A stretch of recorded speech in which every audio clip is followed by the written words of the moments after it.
The gavel came down with a thunderous crack, a sound meant to command silence, but instead it sliced through the room like a weapon. Judge Holloway leaned forward, his lips curling into a sneer that carried the weight of power abused for far too long. His voice, sharp and dismissive, cut across the chamber.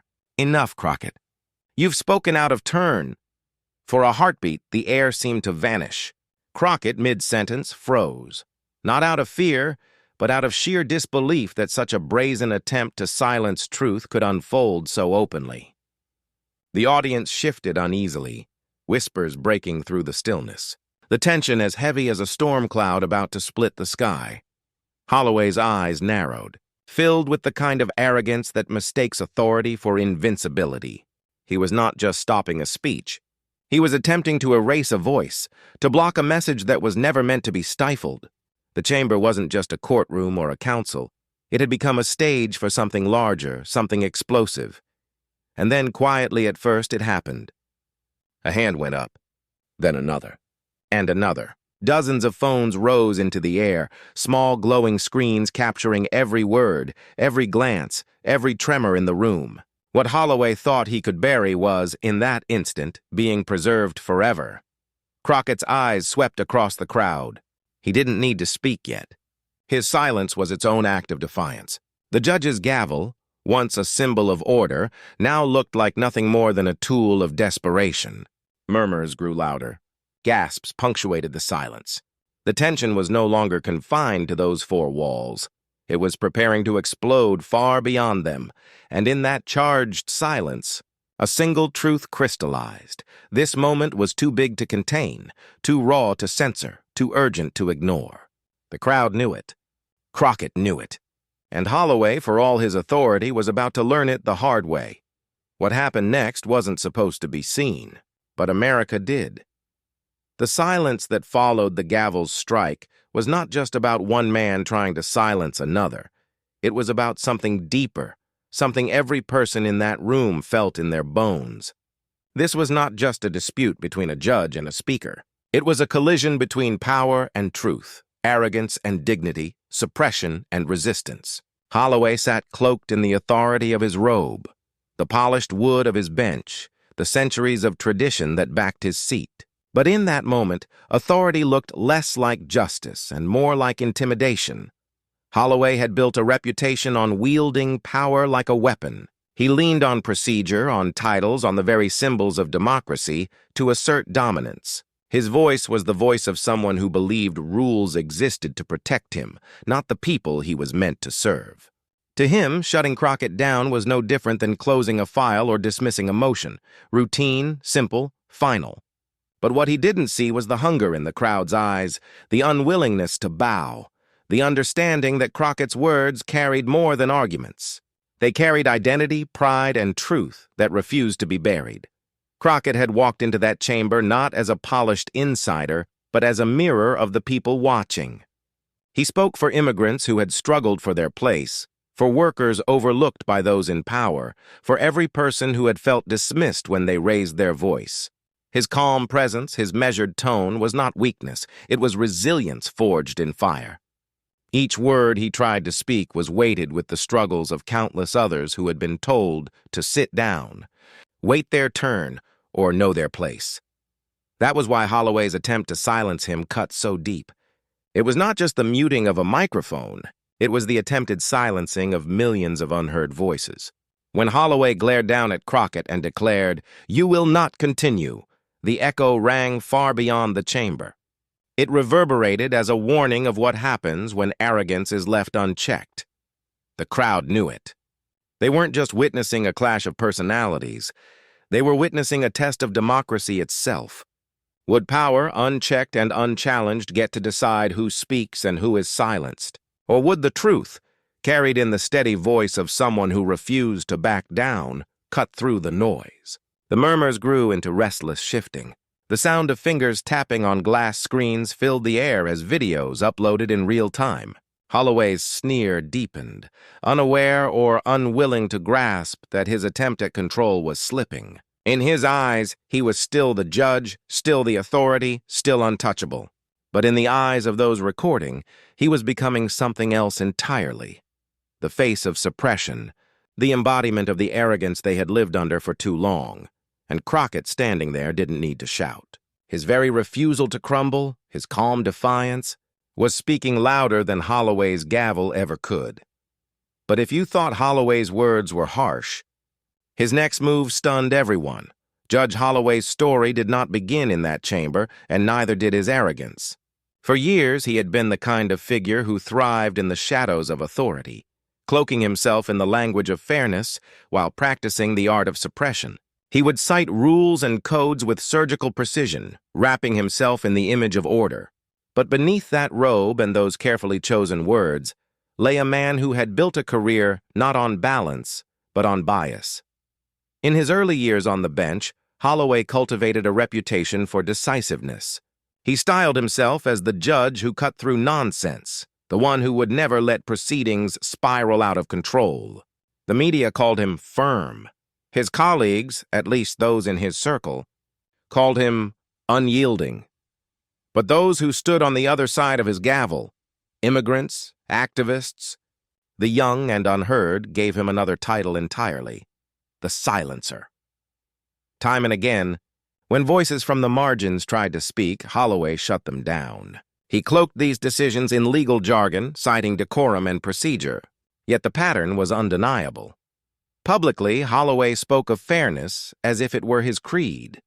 The law, he would often declare, is blind to status, identity, and origin.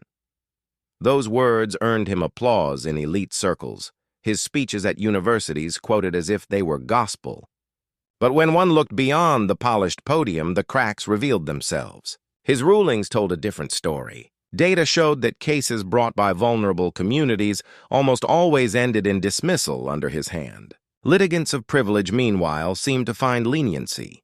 He insisted he was impartial, but impartiality does not bend so predictably in one direction. And then there was the arrogance. Holloway did not simply rule, he performed. Every gavel strike was louder than necessary, every reprimand delivered with venom. He thrived on the spectacle of silencing someone mid-sentence. He believed his authority was not to be questioned, that his robe made him untouchable. For him, intimidation was not the unfortunate byproduct of justice, it was the point. His words were not just judgments, they were warnings. They said, "Don't challenge me. Don't test me. Don't dare stand taller than I stand." Those who worked around him knew the truth. Clerks whispered about his outbursts, about how he dismissed ideas that didn't flatter him. Attorneys told stories of being cut off mid-argument, their objections overruled before they even reached their conclusion.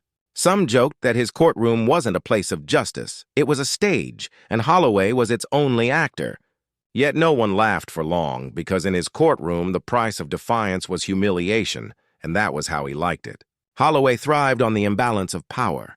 Every silenced voice reinforced his image of control. Every smirk, every narrowed eye, every dramatic pause was part of his performance. In his mind, fairness was not a balance between equals. Fairness was whatever he decided it to be. Yet what Holloway never fully understood was how the world outside his chamber had changed. For decades, a judge's word could remain confined to transcripts, their demeanor recorded only in memory. But now, in the age of instant recording, authority could no longer rely on the shadows. Every sneer, every attempt to intimidate could be captured and replayed. Holloway believed his reputation was carved in stone, immune to scrutiny. What he failed to grasp was that the very arrogance he displayed so freely would become his undoing. For all his years of performance, for all his confidence in the power of silence, Holloway could not see the one truth that hung heavy in that chamber. People were watching, not just with their eyes, but with their cameras. His gavel was no longer the final word. His arrogance was no longer unchallenged. The stage he thought he controlled was slipping away. And yet, Holloway didn't know the cameras were rolling. Crockett's story did not begin in the chamber where Judge Holloway tried to strike him down. It began far earlier, in places where dignity was not given freely but earned through resilience. Born to parents who had come to America with little more than determination, Crockett grew up in a world that never stopped reminding him of the difference between privilege and perseverance. His childhood was marked not by excess, but by struggle, the kind of struggle that sharpens character rather than softens it. He remembered the long nights his mother spent sewing clothes to make ends meet, the mornings his father left before dawn to take whatever work he could find. There were no easy shortcuts, no special favors. Every inch of ground gained was fought for, and every victory, no matter how small, was celebrated as proof that effort and sacrifice could overcome barriers. Crockett learned early that silence was not survival. Speaking up, even when it was dangerous, even when it was unpopular, was the only way to push back against a world too eager to dismiss people like him. School was his first stage of resistance. Teachers recognized his intelligence, but classmates often tried to box him into stereotypes. When he spoke with conviction, some dismissed it as arrogance. When he questioned authority, others labeled it defiance. But Crockett didn't back down. He joined debate clubs, volunteered in community organizations, and sharpened his voice not as a weapon but as a shield, one that could protect not only himself, but those who could not speak for themselves. By the time he reached adulthood, Crockett's sense of justice was not theoretical. It was lived. He had walked with immigrants fearful of deportation, sat with workers struggling for fair pay, and listened to families silenced by systems designed to overlook them. He did not just study policy.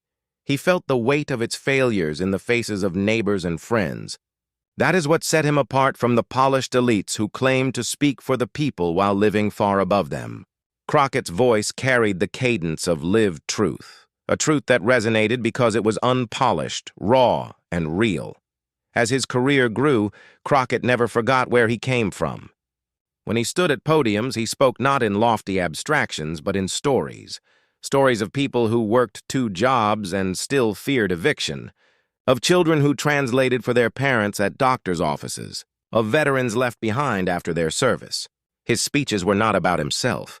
They were about those who had given him his voice in the first place. That authenticity became his greatest strength. People saw themselves in him not because he was flawless, but because he was familiar. He carried their struggles in his tone, their hopes in his pauses, their dignity in his refusal to bow. Unlike Holloway, whose authority rested on fear and tradition, Crockett's authority came from connection. He was not untouchable. He was accessible. He shook hands, remembered names, listened intently. Integrity for him was not a slogan, it was a discipline. He turned down shortcuts that others eagerly embraced. He refused donations from sources that might compromise his principles. And when pressed to soften his words for the sake of convenience, he held firm. To Crockett, justice was not negotiable, and dignity was not conditional. All of this prepared him for that moment in Holloway's chamber. The arrogance of being silenced was not new. He had faced it from teachers, from employers, from officials who had underestimated him. But each attempt to quiet his voice only taught him to stand straighter, to breathe steadier, to speak clearer. By the time he faced Holloway's gavel, Crockett had decades of experience in surviving attempts to erase him. What Holloway mistook for weakness, calm composure, was in fact Crockett's sharpest weapon. He had learned that fury burns out quickly, but dignity endures. The crowd recognized it too.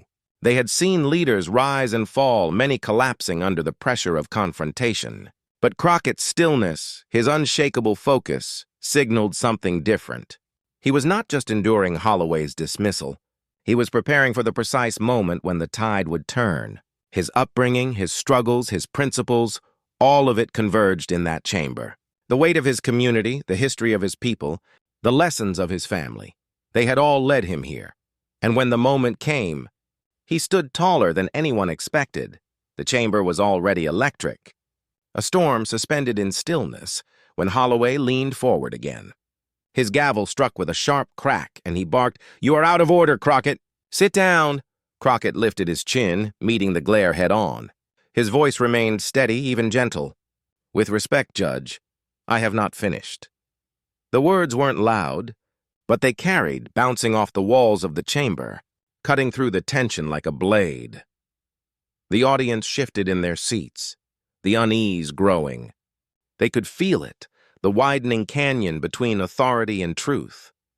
Phones were raised higher now, screens glowing as every moment was documented. Holloway's jaw tightened. He slammed the gavel again, this time harder, as if force could substitute for legitimacy. "I will not permit this." "You will be silent." But Crockett did not flinch. His hands rested calmly on the podium. His expression was composed, almost serene, as though the gavel's thunder were nothing more than rain on a window pane. His calmness enraged Holloway even more. For a man who thrived on dominance, nothing was more infuriating than an opponent who refused to play his game. The back and forth grew sharper, more pointed. Holloway interrupted each sentence, cutting in before Crockett could land a full thought. "Irrelevant," he snapped. "Improper," he barked. "This will not stand." His voice rose, shrill with authority, strained to its breaking point. And yet Crockett did not raise his own voice to match. He refused to meet fire with fire. Instead, he slowed down, spacing each word with deliberate care. The effect was devastating. Where Holloway's volume sounded desperate, Crockett's restraint sounded unshakable. The more the judge tried to shout him down, the more obvious the imbalance became. The audience felt it viscerally. Their unease turned into agitation, whispers swelling into murmurs. The sound of rustling, of throats clearing, of restrained disbelief filled the air. It was no longer a simple hearing, it was a battle of wills, and everyone could sense who was losing control. Holloway leaned so far over the bench he nearly rose from his seat, his face red, his words spilling over themselves. "You will not lecture me. You will not turn this chamber into a circus." His hand hovered over the gavel as though he could strike it into submission. But the harder he pushed, the more his composure slipped away. Crockett, by contrast, stood like stone. He did not interrupt, did not break rhythm. His silence between interruptions became its own weapon. Each pause felt like a mirror, reflecting Holloway's desperation back at him. Crockett's composure carried weight, as if the very values Holloway was trying to crush stood behind him, silent and immovable. The crowd's energy reached a breaking point. A woman in the back whispered, "Let him speak," loud enough for others to hear. A ripple of agreement spread, murmurs growing into a restless undercurrent. Holloway's eyes flicked toward the sound, fury flashing across his face. But it was too late. Authority was cracking. The more Holloway tried to smother Crockett's voice, the more the crowd began to side with the man who had not yet been allowed to finish a single uninterrupted thought. The judge, once the unquestioned master of the room, was losing not just the argument but the respect of the very people watching. And then, in a moment so tense it seemed the air itself was waiting, Holloway raised the gavel again, ready to strike down with all the force he could muster. But Crockett did not retreat. He leaned forward ever so slightly, his eyes steady, his voice poised to deliver the words that would alter the balance completely. But Crockett's next words would silence the judge and ignite the crowd. The chamber was thick with tension, the kind of silence that isn't quiet at all but pulsing with anticipation. Holloway's gavel hung mid-air, his face burning with the force of his own fury. But before it could fall again, Crockett's voice cut through the air, low, calm, and commanding in its restraint. "Judge," he said, his tone steady as stone, "you can silence me, but you cannot silence the truth." The words landed with a weight that made the audience lean in. The gavel wavered in Holloway's hand. Crockett pressed forward, not in volume but in presence, each phrase deliberate, measured, unstoppable. "You say I am out of order," Crockett continued, his eyes locked on Holloway. "But what is truly out of order is when power is used not to protect the people, but to bury them. Out of order is when authority confuses obedience with justice. Out of order is when dignity is trampled because it makes those in power uncomfortable." A murmur swept the crowd. Holloway's lips pressed thin, but his eyes betrayed the first flicker of unease. Crockett paused, letting the silence swell, the rhythm of his words sinking in. This nation was not built on silence. It was built on voices that refused to be dismissed. From the marchers who faced batons and dogs, to the immigrants who stood in lines that stretched for hours, to the workers who struck so their children could live better than they did. Every one of them was told, "Sit down, shut up, wait your turn," and every one of them changed America by refusing. Gasps rippled through the chamber. Holloway shifted in his seat, his gavel now trembling slightly in his grip. His once commanding posture seemed suddenly small, fragile even. Crockett leaned into the pause, letting the weight of history settle in the room. Then he spoke again, softer this time, forcing everyone to strain to listen. "Judge, you sit there cloaked in the authority of your robe. But authority is not the same as respect, and no robe, no bench, no gavel can command respect when it is wielded without fairness. Respect is earned by standing with the people, not over them." Phones rose higher, screens glowing like tiny torches in the crowd. Every sentence, every pause was being captured. Some in the audience had tears in their eyes. Others nodded vigorously. Holloway, sensing his grip slipping, slammed the gavel down. The crack echoed, but it no longer commanded obedience. "You will not lecture this court," Holloway barked, his voice cracking under the strain. But his words felt thin, brittle, already drowned out by the moment overtaking him. Crockett did not falter. He raised his voice just slightly, enough to ride over the noise without breaking his calm. "I am not lecturing the court," he replied. "I am reminding the nation of what justice truly means. Justice means hearing every voice, especially the ones you would rather ignore. Justice means protecting dignity, not punishing it. Justice means remembering that this chamber does not belong to you. It belongs to the people." The crowd erupted in a wave of murmurs and gasps. Someone whispered, "That's it," as if watching a dam finally break. Holloway's face flushed deeper, his sneer faltering into something closer to panic. He opened his mouth to retort, but Crockett was already pressing forward. "You want silence because you fear truth. But truth does not need permission to exist. It does not need your approval, your gavel, your command. Truth will outlive all of us, and when this moment is remembered, it will not be remembered for your interruptions. It will be remembered for the voices you tried and failed to erase." The room fell silent, truly silent this time, as if the walls themselves were listening. Holloway's hand lowered the gavel slowly, his power draining with every second he hesitated, and then Crockett delivered the blow that shattered the illusion of control. "You cannot bury the people, Judge Holloway. You can only reveal who you are by trying." The audience gasped audibly, some covering their mouths, others breaking into applause before catching themselves. Holloway shouted for order, but his words were drowned in the sound of clapping, the rhythmic thrum of people no longer willing to sit quietly.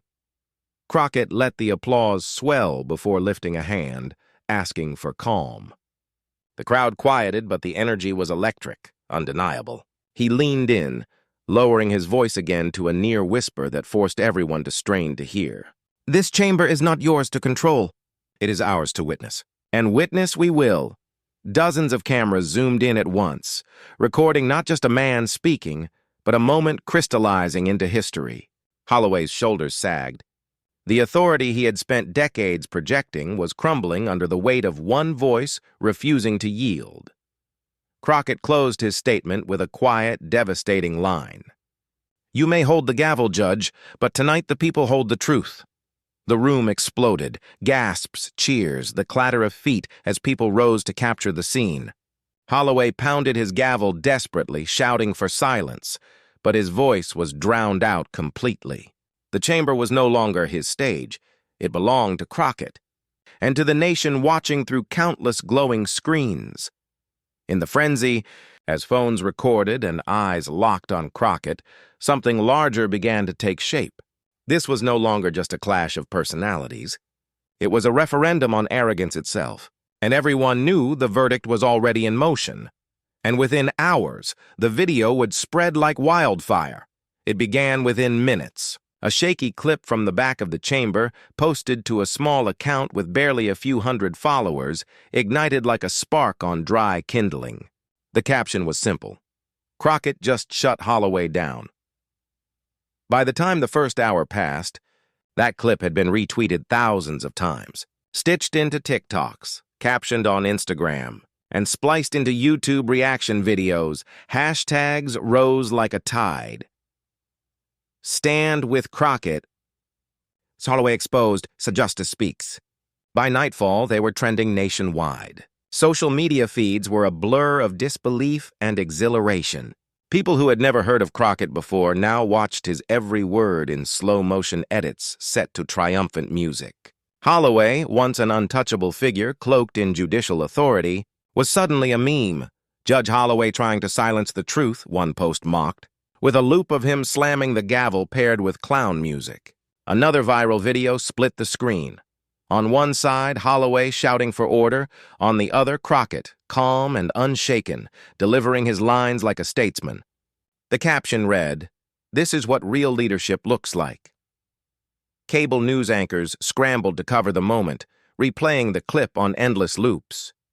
Conservative outlets tried to spin it, painting Crockett as grandstanding, but the images were too powerful, the words too searing to dismiss. Mainstream anchors leaned into the drama. "We are witnessing something remarkable," one said. A sitting judge openly rattled, and a man who refused to be silenced.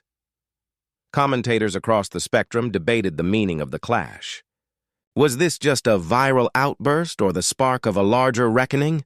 To some, Crockett's composure in the face of intimidation became a symbol of resistance. To others, Holloway's flailing response revealed the fragility of unchecked power. Celebrities began to chime in. A Grammy-winning artist tweeted the clip with the words, "This is courage." An actor posted it on Instagram, adding, "Crockett speaks for us all." Overnight, Crockett's follower count exploded, his name rolling off tongues in places that had never once discussed local politics. But it wasn't just the famous who amplified the moment. Ordinary people, teachers, nurses, factory workers, and students shared their own reflections under the trending hashtags. "I've been told to shut up at work when I spoke out," one wrote. "Seeing Crockett stand tall gave me hope." Another posted, "This isn't just about a courtroom, it's about every time someone powerful tries to silence the truth." Memes, reaction gifs, and parody clips poured out by the thousands. Holloway, once feared for his iron grip in the courtroom, was suddenly a punchline. One viral skit reenacted him slamming his gavel to no effect, only for the crowd to drown him out with laughter. Another edited his face onto a sinking ship, while Crockett's voice played over the soundtrack. Yet beneath the memes, there was something weightier stirring. Comment threads grew longer, not just mocking Holloway, but debating what Crockett's stand meant for democracy itself. People began asking bigger questions. What does it say when truth needs to go viral to be heard? How many voices have been silenced before cameras were everywhere? For Holloway, the fallout was merciless. Editorials condemned his arrogance. Local newspapers that once praised his discipline now ran headlines about his crumbling image. Cartoonists drew him cowering behind a bench as Crockett towered above, steady and resolute. His carefully cultivated aura of authority was dissolving in real time, and there was nothing he could do to stop it. For Crockett, the moment was transformative. He wasn't just the man who stood up to a judge. He was being hailed as a truth-teller, a modern David facing down a Goliath draped in robes. Interviews were requested, invitations poured in. But for now, he stayed quiet, letting the clip speak for itself. And as the sun rose the next morning, the numbers told the story. Tens of millions of views across platforms, trending in every major city. Opinion polls shifting dramatically in his favor. The confrontation had escaped the walls of the chamber and now lived in the bloodstream of the nation. But the true story was not just about virality.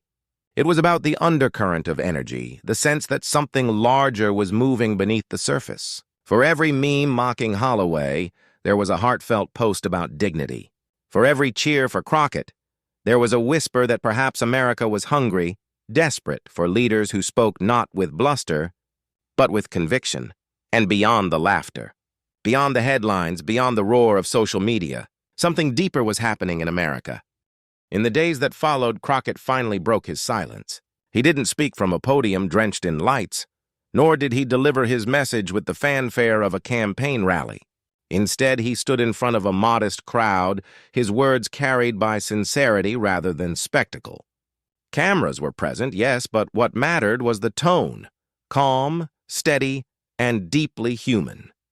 He began not by talking about Holloway, but by talking about dignity. "We live in a country," he said, "where arrogance can make noise, but dignity, true dignity, endures. And what happened in that chamber wasn't just about me. It was about every person who's ever been told to sit down, to shut up, to stay in their place. What we saw was proof that silence cannot be forced when truth insists on being heard. The crowd was hushed, drawn in not by outrage this time, but by recognition. These weren't just political words. They were lived truths. Teachers who had been dismissed in board meetings. Immigrants who had been told their voices didn't count. Young activists who had been laughed at for demanding change. They all heard themselves in his words. Crockett framed the confrontation as more than a clash between two men. He cast it as a mirror of democracy itself, fragile yet resilient, dependent on ordinary people to guard it. If one gavel can silence us, he continued, then what happens to our freedoms? If one man's arrogance can erase another's voice, what does that say about the democracy we claim to hold sacred? The answer is simple: it cannot stand. Not here. Not in America. He paused, letting the words settle like stones in still water. The crowd leaned forward, phones recording, hearts pounding. This wasn't just a speech, it was a reminder of what was at stake. Then came the crescendo, the moment where his words rose into something greater than himself. America was never promised to be perfect, but it was promised to belong to the people.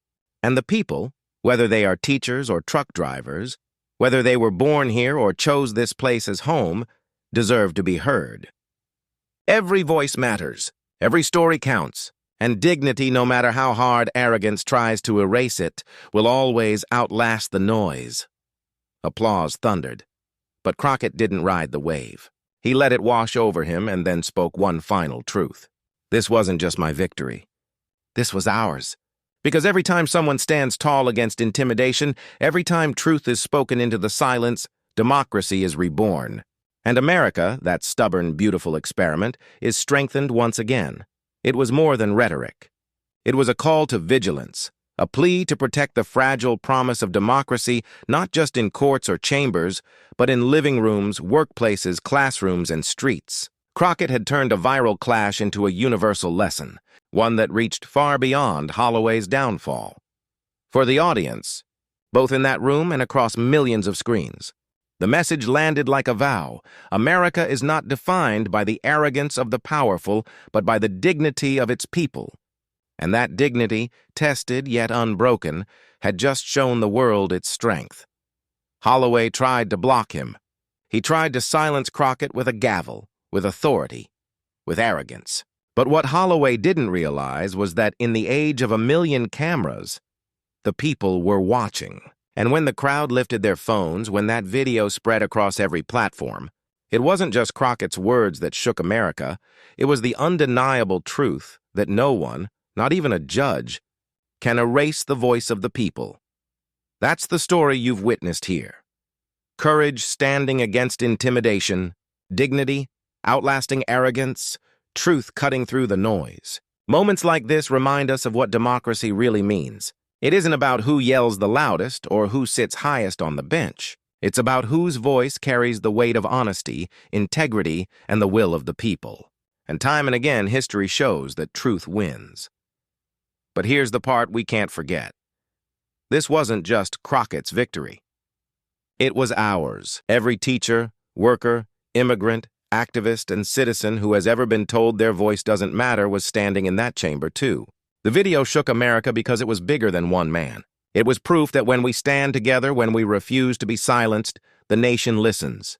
So if this moment moved you, don't let it stop here. Share it. Subscribe. Be part of this growing community that believes justice belongs to all of us. And most importantly, remember, your voice, your story, has power.